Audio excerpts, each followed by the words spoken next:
Hey,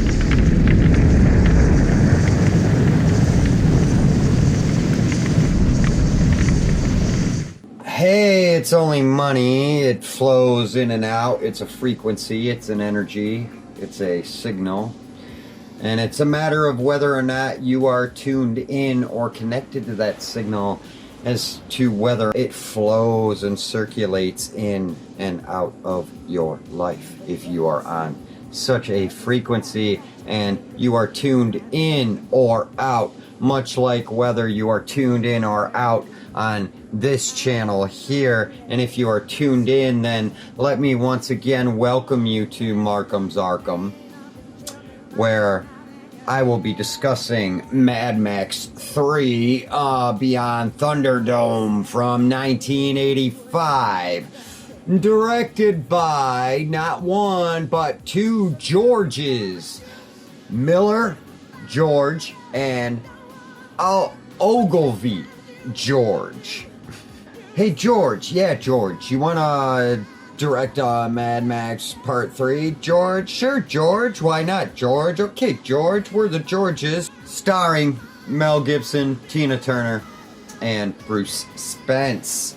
After being exiled from the most advanced town in post-apocalyptic Australia, a drifter travels with a group of abandoned children to rebel against the town's queen. Well, yeah, but where does it start off? Where did he come from in the first place? I mean, hello? Does it just kind of pick up from where part 2 ended? Actually, you know, I have a confession to make. I really decided to review this film for the pig shit. I love how post-apocalyptic 1980s films always have everyone dressed half naked as society makes a comeback. As if we all have to start again at the very beginning like cavemen. They're all barbaric with these mohawks and shit. I'm sure this would always be the style of choice in the future after the collapse of civilization. Every time, without a doubt. Always with the unique and quirky characters in this series called Mad Max. I guess society crumbling really brings the weirdos to surface. The Chopper Man in part 2, who makes a return in this one. And of course, the half-midget, half-gimp man, Master Blaster. I mean, he's just worth watching the whole film for, just on his own. I mean, freaks of all kinds, including the dude with the plaster effigy face on a wooden pole, riding above his own head as it's strapped around his waist. Hey man, I want to wear a face above my face. Maybe confuse people. Certainly confuse this fucking surveillance state we're living in with all these unsanctioned, unconstitutional cameras everywhere. Land of the free? Whatever gave you that fucking idea? We'd be way better off if the world was like Mad Max here. Fend for yourselves.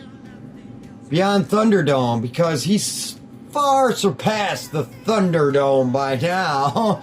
A death chamber, you know? It's kind of like UFC, but to the death. Dying times here. Of course, right. Because, as we all know, in a societal breakdown, we would just all lose our humanity, thereby resorting to games of barbarism. Oh, much like the gladiator games of the Roman era. Gladiators were slaves, by the way, just to entertain the masses. To keep the masses from ripping each other's throats out, instead, perhaps. But I say, fuck the cage. Let the savages have a go at each other and thin out some of their own numbers.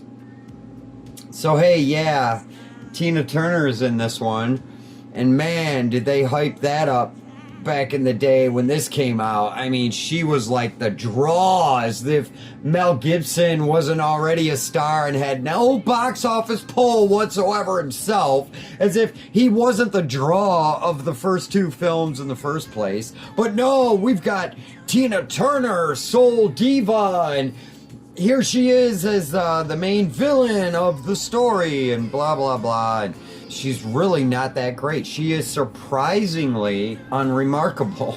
I don't know, did the sequel not do as well as they expected, so they thought they should beef it up for part 3? Did they not have high hopes for part 3 to begin with? Were they just fulfilling a contract and were like, well, we just gotta try to make some money off this thing? Still, don't get me wrong, Tina is cool, and she's okay, but this film is definitely the weak link in the series for sure, and it gets soft when it tries to appeal to the family element with the gang of kids that Gibson's character comes across, a la Lord of the Flies. At that point of the film, it just kind of gets to feel like you're watching something from Amblin Entertainment.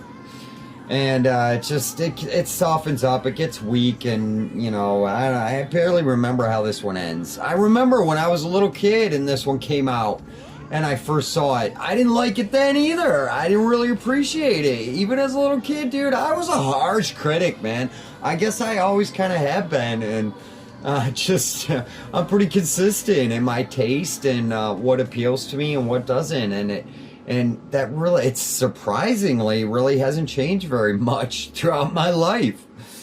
With that said, thank you all for being here, and tell all your friends about it, or don't, whatever. But if you're gonna go and tell them, in the meantime, tell George and Mel and Tina and Bruce and all the couplings and freaks and devourers and night stalkers and nihilist future dwellers with mohawks and chain link body shirts, chain link shirts, and fucking chains wrapped around their chest for style, and feather pins in their ears and whatnot, and total punk rock future, man. Like, which I'm, I could groove with that. I could groove with that punk rock future now, but I don't know anything else.